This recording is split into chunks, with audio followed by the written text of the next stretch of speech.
What's up, you guys? It's Matt here.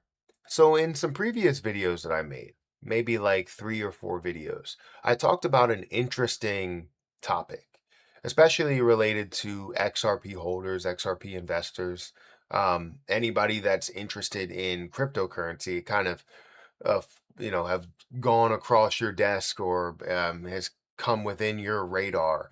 Um, but the Fed buyback of cryptocurrency has always been a conversation in a way, but the Fed buyback for XRP has been a really big topic of conversation. Can that be real? Will that happen? Is that reality? And I've talked about how it still can be reality. How back then we looked at it, and with Ripple's plan, it was more of reality because we would have XRP that's all released within a certain time period. But when we look at the buyback can happen in multiple ways. One way that I think is going to be more popular than or have a better chance of happening is something that maybe retail investors don't want to see as much, but it still is a strong possibility and still will benefit XRP in a big way. It just won't benefit the retail holders as much as a regular Fed buyback. So let's talk about that in this video. If you guys could, make sure you hit the like button, hit the subscribe button, hit the notification bell for more of these videos. Also, if you guys want to check out my link for today's video sponsor, iTrustCapital, please do so. iTrustCapital is offering you something that no other exchange can offer you, and that is a traditional IRA or a Roth IRA. I have both of those. I have a traditional IRA and a Roth IRA just in case I don't meet the or I have too much income for the Roth IRA threshold. But it gives you a retirement account in cryptocurrency in a place that could be a booming market and explode to levels that you honestly couldn't even think of, meaning that you make hundreds of thousands or millions of dollars worth of gains, and you would hope that you can have it not taxable. And that's what Roth IRAs offer you, is the ability to waive taxes completely, or a traditional IRA is to defer taxes to a later date to be able to make money off of that tax money. And then whenever you get to a point of withdrawal, whatever you lost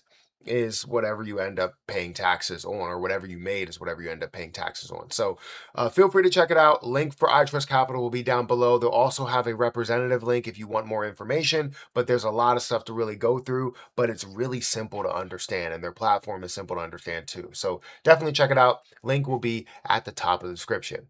Now, XRP currently sits at a $1 price point. It's been here for quite some time. Last 24 hours, it hasn't really had any type of action. The last year, it's down by about 67 or 68%.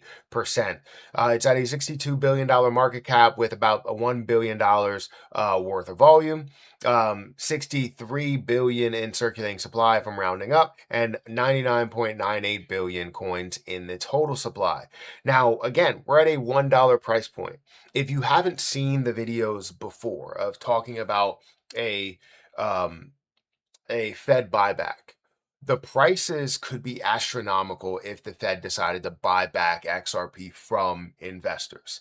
Now, if you don't know what a Fed buyback is, basically it means that the Fed is going to find a heck of a lot of value in utilizing XRP, and it makes sense for them to hold a massive amount. Now, with retail traders and holders holding majority of XRP, they have to buy it back from us. So if we're holding it and we believe in it and we don't want to sell it for anything, it drives the price up because demand for the Fed to have XRP is massive. So a $10 price, $20 price, $100 price, $1,000 price, $10,000, $100,000 price, right? There's many different predictions of what a Fed buyback can be, and that would be massive for anybody that's even holding one XRP in their possession. Now, that's all something that could have been reality based on what Ripple's release schedule was for the overall supply. The release schedule was to release 1 billion coins every month. And then by the time you get to 48 months at that point, you would have seen all of the supply introduced out there, 100 billion coins out there in the supply, meaning that retail traders can snatch it up as much as they want. However, that's not the case.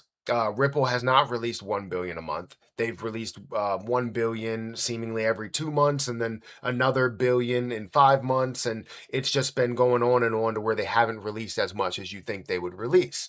So now it's become a thought that, hey, at this point, XRP ran, it's up to a higher level. At this point, it would be dilution if they did release all of the XRP. Well, they didn't do that either, right? They didn't release all of it because it was at a higher price so they can gather more money and earn more funds and dump on all of us like people said they were going to do.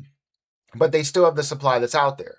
So with the supply still being out there, still seeing, 63 billion coins in the circulating supply, meaning that you have 37 billion coins out there that can be introduced to the supply.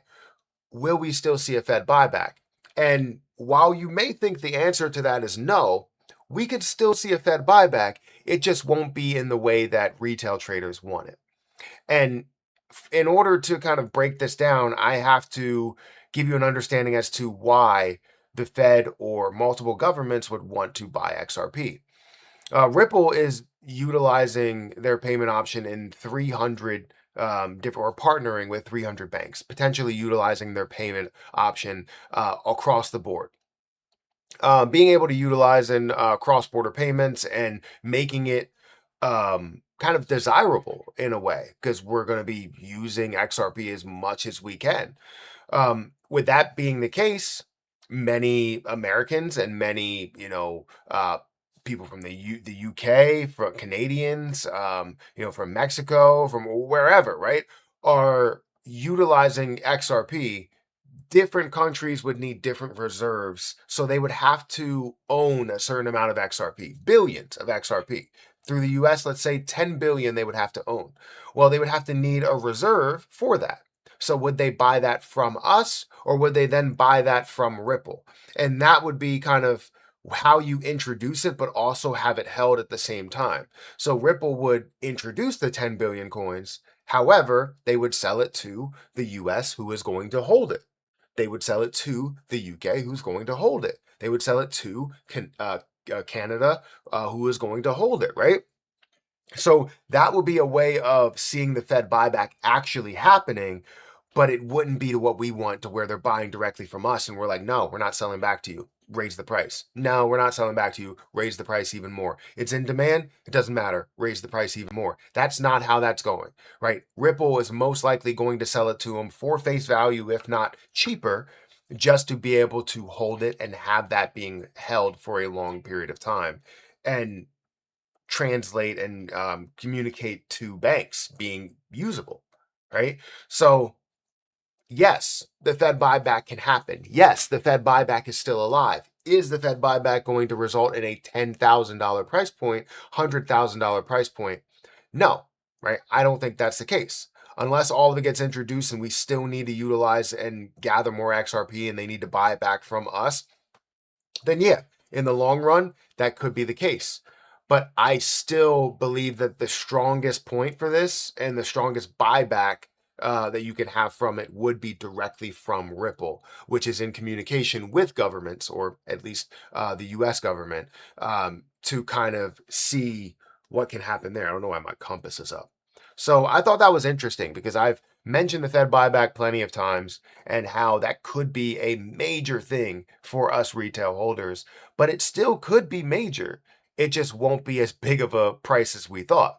Maybe instead of a $100,000 price, we see a $1,000 price. Maybe instead of a $10,000 price, we see a $100 price, something like that. But it's still massive from where we stand here today at a $1 XRP. So I want to know what you guys think about this. Do you believe that XRP will receive this Fed buyback and we'll see massive price increases? Or do you believe the Fed buyback is still going to come from us? Or do you think that they're going to create a reserve based on the amount that's out there? Again, there's 37 billion coins that are still out of circulation that could be introduced to any given government, which most likely would be the US government first, because it is a US company. Unless the U.S. company or U.S. government continues to fight and push things aside related to crypto like they've been doing. But hit the like button, hit the subscribe button, hit that notification bell for more of these videos. Check out my link for iTrustCapital down below if you guys are interested. But I'll catch you guys in the next one. See ya.